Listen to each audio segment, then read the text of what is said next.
Welcome back बच्चों। हम लोग पढ़ रहे हैं संस्कृत की जो आपकी बुक है दीपकम 7th क्लास की, यानी कि 7वीं कक्षा की संस्कृत की बुक है जो आपकी दीपकम, उसका पाठ 4। ये पाठ हम पढ़ चुके थे। आज के वीडियो में हम इसका अभ्यास कार्य करेंगे। पाठ का नाम है न लभ्यते चेत आम्लम द्राक्षाफलम, यानी कि जो नहीं मिलते वो अंगूर खट्टे खट्टे महसूस होते हैं। तो ये पाठ हमने पढ़ लिया था। इसका अभ्यास कार्य करेंगे। शब्दार्थ हैं आपके इस पाठ के, एक बार फिर से हम लोग रिपीट कर लेते हैं इनको। शगालह, शगार को लोमशा भी कहते हैं, यानी कि लोमड़ी। इसको इंग्लिश में फॉक्स कहते हैं। मैंने यहाँ पर आपके लिए लोमड़ी लिख दिया है। आगे है वनम। वनम को संस्कृत में काननम भी कहते हैं बेटे, अरण्य भी कहते हैं। हिंदी में जंगल कहते हैं, इंग्लिश में फॉरेस्ट कहते हैं। इसके बाद शब्द आपको दिया गया है पिपासा, यानी कि पातुम इच्छा, यानी कि पीने की इच्छा या प्यास। इंग्लिश में थर्स्ट कहते हैं और हिंदी में प्यास कहते हैं। इसके बाद है बुभुक्षा, यानी कि भोक्तुम इच्छा, यानी कि भूख, हंगर कहते हैं इंग्लिश में। मैंने इसे वापस यहाँ पर हिंदी में भूख लिख दिया है। इसके बाद है किमपि, यानी कि यत् किंचित, यानी हिंदी में हो जाएगा कुछ भी। इंग्लिश में कहते हैं एनीथिंग, तो मैंने हिंदी यहाँ पर कुछ भी लिख दिया है। आगे है इतो अपि, यानी कि अतः परम अपि, यानी कि और भी। इंग्लिश में कहते हैं मोर देन दिस, हिंदी में मैंने लिख दिया और भी। इसके बाद शब्द है लभते, यानी कि प्राप्नोति, इसका मतलब होता है पाता है या गेट्स। इसको हिंदी में कहते हैं पाता है। इसके बाद शब्द है श्रांतः, जिसको कि क्लांतः भी कहते हैं, यानी कि थका हुआ। इंग्लिश में टायर्ड कहते हैं, हिंदी में मैंने थका हुआ लिख दिया है इसको। इसके बाद है खिन्नः, यानी कि दुखितः, खेद से भरा हुआ, सैड, दुखी लिख देंगे इसको हम लोग। आगे है जायते, यानी कि भवति, होता है। इंग्लिश में कहते हैं बिकम्स और हिंदी में मैंने यहाँ पर होता है लिख दिया है। अगला शब्द है वामतः, यानी कि वाम भागे, यानी कि बाईं ओर। इंग्लिश में कहते हैं टुवर्ड्स लेफ्ट, यहाँ पर मैंने बाईं ओर लिख दिया है। आगे है दक्षिणतः, यानी कि दक्षिण भागे, दाहिनी ओर, यानी कि टुवर्ड्स राइट, यानी दाहिनी ओर लिख दिया हिंदी में मैंने। आगे है अग्रतः, यानी कि अग्रभागे, यानी कि आगे, इन फ्रंट, हिंदी में मैंने आगे लिख दिया है इसको। उसके बाद शब्द है आपका पृष्ठतः, पृष्ठभागे, इसको हिंदी में पीछे कहेंगे, इंग्लिश में बिहाइंड कहेंगे, तो मैंने पीछे लिख दिया। आगे स्वेदः, इसको घर्मः भी कहते हैं, यानी कि पसीना। इंग्लिश में स्वेट बोलते हैं, हिंदी में मैंने यहाँ पर पसीना लिख दिया। अगला शब्द है तृषा, जिसे पिपासा भी कहते हैं, यानी कि प्यास, थर्स्ट। इसके लिए प्यास शब्द आ जाएगा। अगला शब्द है द्राक्षालताम, तो कहते हैं द्राक्षा फल से वल्लीम, अंगूर की बेल। तो यहाँ पर कह दिया ग्रेप वाइन क्लैम्बर, यानी कि अंगूर की बेल। अगला शब्द है ऊपरी, यानी कि ऊर्ध्व भागे, यानी कि ऊपर, अबव, हिंदी में कहेंगे ऊपर। अगला शब्द है दृश्यते, यानी कि अवलोक्यते, यानी कि देखा जाता है। तो इंग्लिश में कहते हैं सीन, हिंदी में कह देंगे देखा जाता है। अगला शब्द है अनुक्षणम, इसको कहेंगे क्षणाभ्यंतरे, उसी क्षण, यानी कि इमीडिएटली। हिंदी में मैंने लिख दिया उसी क्षण। इसके बाद शब्द आपको दिया गया है रसः, यानी कि लाला रसा मुक्स्ट्रावा, जिसे लार कहते हैं, सलाइवा। हिंदी में आप लार लिख देंगे। उसके बाद है एक बारम, इसको कहा गया सकृत, यानी कि एक बार। इंग्लिश में कहेंगे वंस, हिंदी में मैंने फिर से यहाँ पर एक बार लिख दिया है। आगे है द्विवारम, इसको कहा गया है वार द्वयम या द्विह, इसको कहा गया है हिंदी में दो बार। इंग्लिश में कहते हैं ट्वाइस, तो यहाँ पर मैंने दो बार लिख दिया है। अगला शब्द है उत्पतति, यानी कि कूदते, यानी कूदता है। इंग्लिश में कहते हैं जंप्स, हिंदी में मैंने कूदता है लिख। इसके बाद शब्द है पुनः पुनः, यानी कि भयो भूया, यानी कि बार बार। इंग्लिश में कहते हैं फ्रीक्वेंटली, हिंदी में मैंने बार बार लिख दिया है। इसके बाद शब्द है कथयति, यानी कि वदति। हिंदी में कहते हैं कहता है या कहती है, टेल्स। यहाँ पर मैंने कहता है लिख दिया।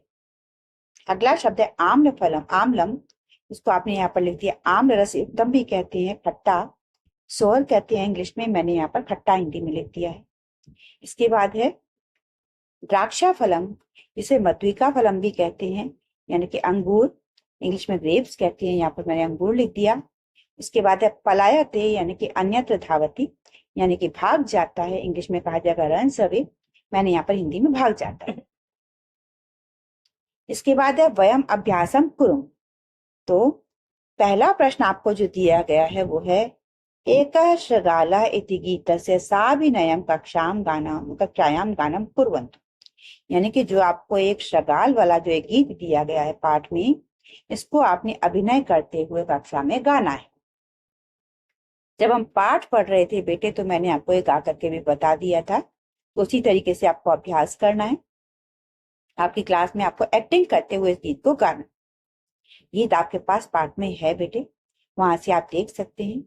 इसके बाद आपको दूसरा प्रश्न दिया गया है अधः प्रदत्तानां प्रश्नानां एक पदेन पदद्वयेन वा उत्तरम लिखन्तु, यानी कि अधः प्रदत्तानां यानी कि नीचे दिए गए प्रश्नानां यानी कि प्रश्नों के एक पदेन पदद्वयेन वा यानी कि एक पद या दो पद में उत्तरम लिखन्तु यानी कि उत्तर लिखिए। तो इन प्रश्नों के आपको एक या दो पद में उत्तर लिखने हैं, तो चलिए लिख लेते हैं। पहला प्रश्न आपको दिया गया है कह वनम गच्छति, यानी कि कौन वन को जाता। कौन गया था? शृगाल, लोमड़ी गई थी।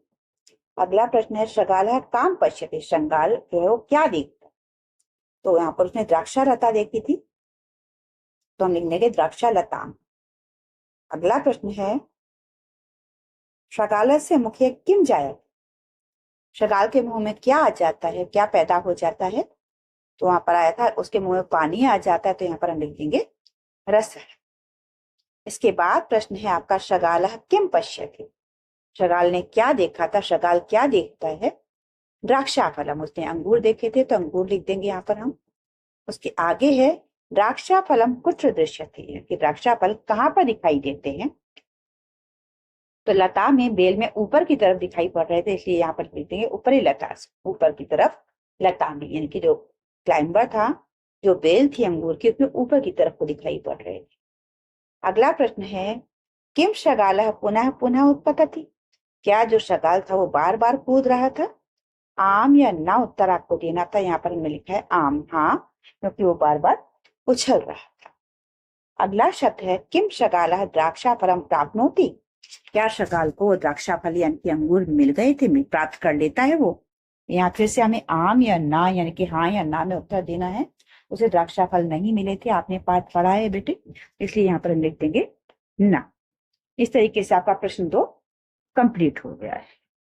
इसके बाद चलेंगे अगले प्रश्न पर। तो अगले प्रश्न में आपको कहा गया है शृगाल कथम वनम गच्छति, शृगाल जो है वो वन में क्यों जाता है। लोमड़ जो था, लोमड़ी जो था, वो वन में क्यों जाता।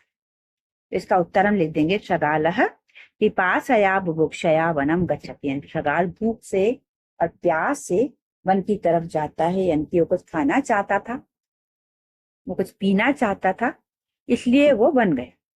अगला प्रश्न है वनम गत्वा शृगाल से किम जायते, वन में जाकर के शिव जो शृगाल है उसमें उसके अंदर क्या पैदा हो जाता है। तो वनम गत्वा शृगाल श्रांतः जायते, उसकी भूख जाग जाती है, खिन्नः जायते, उसके अंदर उदासी जाग जाती है, दुखी हो जाता है।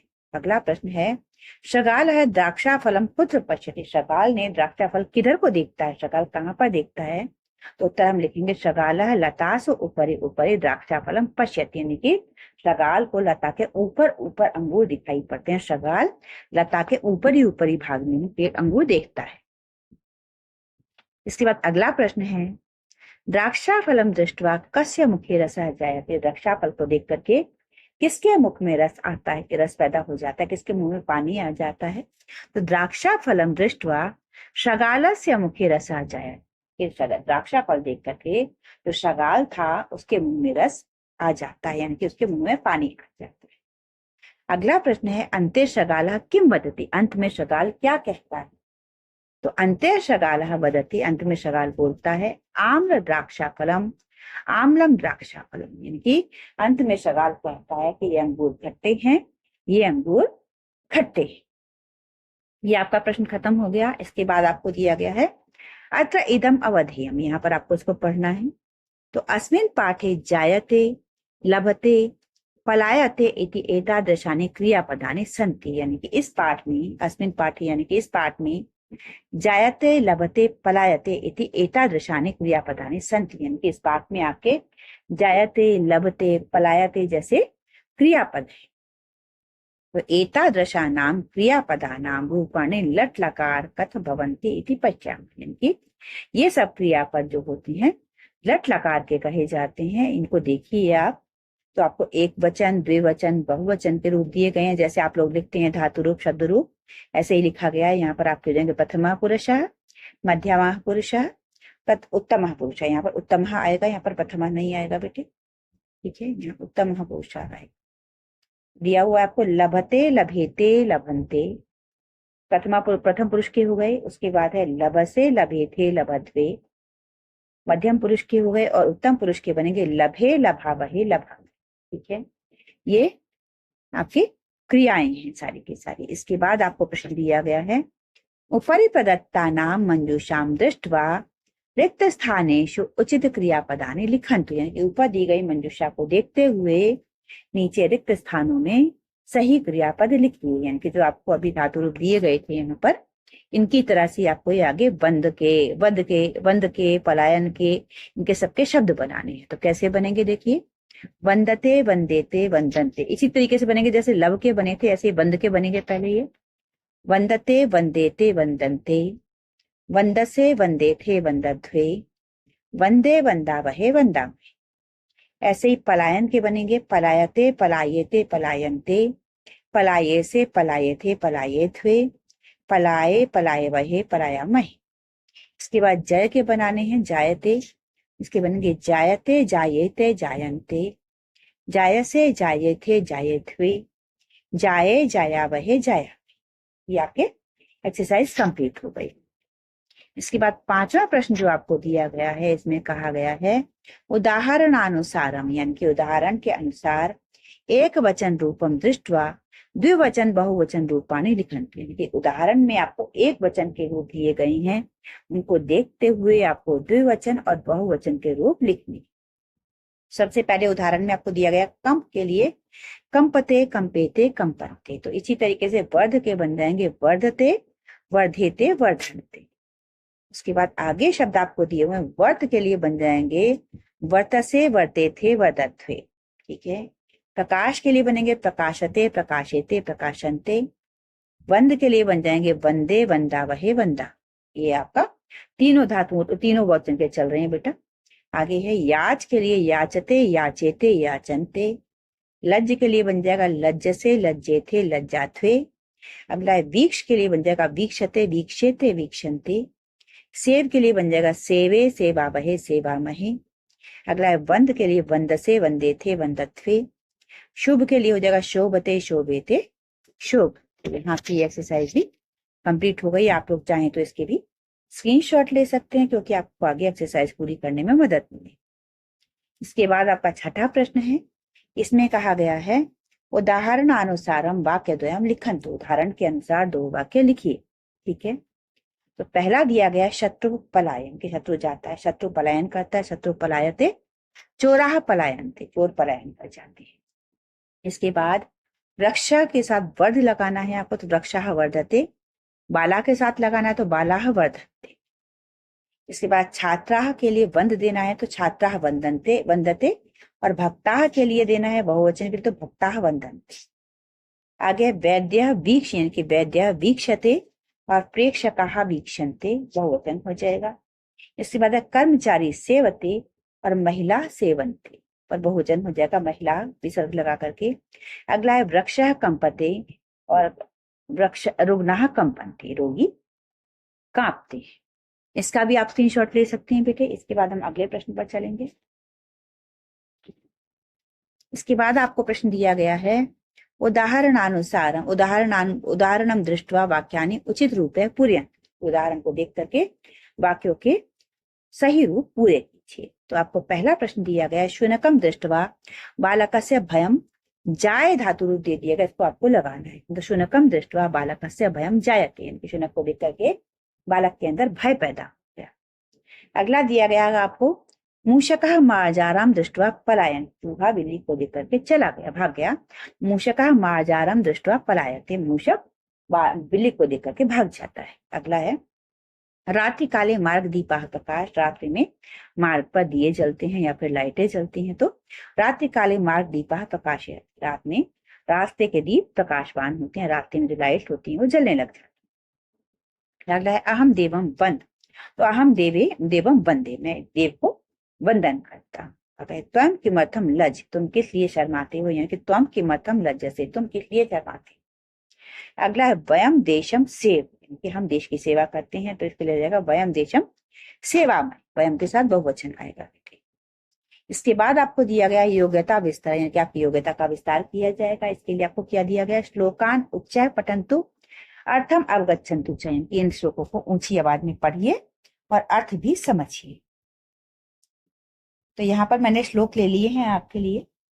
पहले जो श्लोक आपको दिया गया है वो है प्रारभ्यते न खलु विज्ञ भयेन, नीचे है प्रारभ्य विघ्न विहता विरमन्ति मध्य, विघ्न है पुनः पुनरपि प्रतिहन्यमानाः प्रारभ्य चोत्तम जनाः न परित्यज्य।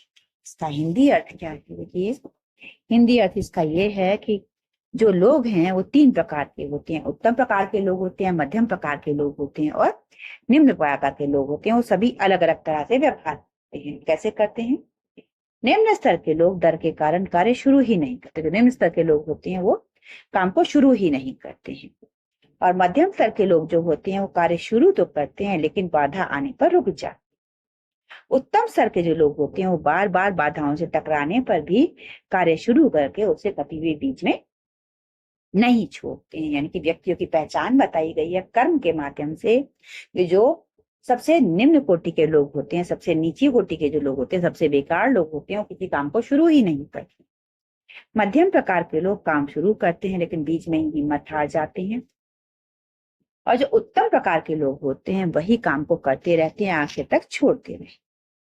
इसके बाद आपको दिया गया है दूसरा श्लोक, जो कि मूल श्लोक आपका था कि गच्छन पिपीलिको याति योजना नाम शतानि अपि अगच्छन बैनते तो अपि पदेकम न गच्छति। इसका हिंदी अर्थ है कि चलने वाली चींटी सैकड़ों योजन की दूरी भी तय कर लेती है लेकिन न चलने वाला गरुड़ एक कदम भी नहीं बढ़ पाता। यानी कि अगर आप चींटी भी हैं, चींटी की चाल से भी चलते हैं और चलते रहते हैं तो बहुत लंबी दूरी कर सकते हैं तय, और अगर नहीं चलते हैं तो भले गरुड़ हो, आपकी रास्ता में एक कदम भी, आपकी यात्रा में एक कदम भी आपका आगे नहीं बढ़ता। तो इसका सार क्या है, ये श्लोक दृढ़ता यानी कि मजबूती, निरंतरता यानी कि कंटिन्यूटी और प्रयास की महत्ता को दर्शाते हैं, कि एफर्टफुलनेस को दर्शाते हैं। इसका क्या इंपॉर्टेंस। तो पहला श्लोक बताता है कि उत्तम लोग बाधाओं से नहीं डरते और काम को पूरा करते हैं, जबकि दूसरा श्लोक ये सिखाता है कि निरंतर प्रयास से यानी कि कंटिन्यूअस प्रयास से, एफर्ट से छोटा प्राणी भी बड़ी उपलब्धियां हासिल कर सकता है। यानी कि हम कंसिस्टेंटली अगर एफर्ट करते हैं तो हम बड़ी बड़ी चीजों को भी हासिल कर सकते हैं, पर बिना प्रयास के बड़े से बड़ा प्राणी भी कुछ नहीं कर सकता। कोई व्यक्ति कितना भी महान हो, कोई प्राणी कितना भी बड़ा हो, लेकिन अगर वो प्रयास नहीं कर रहा है तो वो कुछ भी प्राप्त नहीं कर सकता है। इसके बाद आपको परियोजना कार्य दिया गया है, जिसमें आपसे पूछा जाता है कि तुम जीवने कदाचित अभीष्टम वस्तु न लभसे। ठीक है, कदाचित तब लक्ष्य पूर्ति न भवती, कभी तुम्हारी लक्ष्य की पूर्ति नहीं होती है। तदा तुम किम करोचि, तब तुम क्या करते हो। किम च चिंतयसि इति संस्कृत भाषया स्वभाषया प्रसंग सहितम लिखते हैं, कि तब तुम क्या सोचते हो, क्या करते हो, उसे या तो संस्कृत भाषा में लिखो या फिर अपनी भाषा में लिखो। ठीक है, तो इस प्रश्न का मैंने दोनों भाषाओं में आपके लिए उत्तर लिखा है बेटे, संस्कृत भाषा में भी लिखा है और हिंदी भाषा में ही लिखा है। तो इसको चलिए पढ़ लेते हैं हम लोग। सबसे पहले मैंने लिया है संस्कृत भाषा उत्तर में, तो संस्कृत भाषा में उत्तर, तो यदा जीवने अभीष्टम वस्तु न लभते, जब जीवन में अभीष्ट चीज नहीं मिलती, अथवा लक्ष्य पूर्ति न संपदति, या फिर लक्ष्य पूर्ति नहीं होती है, तदा प्रथमम, तब पहले, स्वमनसि सन्नादति किंतु ततः सन्नादति यत् जीवनम न कस्या सफलता कृते। ठीक है, यानी कि तब मैं क्या करता हूँ वो मैंने बताया हुआ है। तो लिखते हैं यहाँ पर हम कि भाई जब जीवन में सफलता नहीं मिलती है या लक्ष्य की पूर्ति नहीं होती है तो पहले तो मन में दुख होता है, लेकिन फिर हम सोचते हैं कि जीवन किसी एक सफलता के लिए के नाम नहीं होता, अपितु सततम गमनस्य कृते अस्ति। जीवन तो लगातार चलता रहता है, ये किसी एक सफलता पर या किसी एक असफलता पर आधारित नहीं होता है। उदाहरणार्थम यानी कि उदाहरण के लिए, यदा कश्चिन विद्यार्थी परीक्षायाम अभीष्टम स्थानम न प्राप्त, कई बार ऐसा होता है कि कोई विद्यार्थी कक्षा में अभीष्ट स्थान प्राप्त नहीं कर पाता है।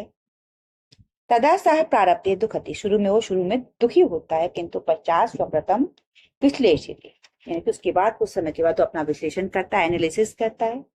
कुतः विफलता जाता इति चिंतन, उसके बाद वो चिंतन करता है कि विफलता कहाँ से आई, कहाँ से उसको असफलता नहीं मिली, विफलता मिली। ततः च नवीनम संनादति यत् अयम विफलता नैकम समापनम अपितु नवीनम प्रारंभः अस्ति। इसका हिंदी में मीनिंग जान लेते हैं हम लोग आगे। पहले हाँ ये आपको देखिए मिलता है, आपका प्रसंग हो गया ये। उसके बाद इसमें क्या करते हैं वो दिया गया, तदा किम करूं, तब मैं क्या करता हूँ। प्रथमम स्वस्य भावना स्वीकार, पहले मैं अपनी भावना को स्वीकार करता हूँ। यथा दुखम वा क्रोधः स्वाभाविक अस्ति, ऐसे में दुख होना, क्रोध आना स्वाभाविक होता है जब हमें असफलता मिलती है या सफलता नहीं मिलती है। तथा स्वलक्ष्यम पुनर्विलोकति, तब मैं दोबारा से अपने लक्ष्य का पुनरावलोकन करता हूँ कि तत्र किमपि परिवर्तनम आवश्यकम या इवा इति, मैं देखता हूँ कि इसमें क्या क्या परिवर्तन की आवश्यकता है। यथा कश्चन व्यापारी यदा हानिम प्राप्नोति सह स्वस्य व्यापारस्य योजना पुनर्निर्मिति, जैसे कोई व्यापारी अपने व्यापार में अगर उसे लाभ मिलता है तो अपनी दोबारा से योजना बनाता है। एवं इसी प्रकार नवीनम मार्गम सन्नादति ये लक्ष्य प्राप्त, इसीलिए नए लक्ष्य को प्राप्त करने के लिए फिर नए मार्ग का चुनाव किया जाता है। चिंतयामि चयत प्रत्येकम विफलता एवं एकम पाठम ददाति, फिर मैं चिंतन करता हूँ कि हर विफलता एक नया पाठ सिखाती है। यथा धातु अग्नौ संधानति तथा तस्य शुद्धा भवति, जैसे कि धातु जो होती है अग्नि में जितना तपती है, जितनी ज्यादा सिकती है उतनी शुद्ध होती है। इसको हिंदी में मैंने आपके लिए लिखा है, यहाँ से भी आप लोग पढ़ लीजिए। जब जीवन में कोई मनचाही चीज नहीं मिलती या फिर लक्ष्य पूरा नहीं होता तो शुरू में मन उदास होता, लेकिन फिर मैं सोचता हूँ या सोचती हूँ कि जीवन एक ही सफलता का नाम नहीं बल्कि निरंतर चलते रहने का नाम। उदाहरण के लिए मान लीजिए एक छात्र किसी प्रतियोगी परीक्षा में वह स्थान नहीं पाता जो वो चाहता था, तो शुरू में उसे दुख होता है, लेकिन बाद में वह अपनी गलतियों का विश्लेषण करता है और सोचता है कि कहाँ कमी रही।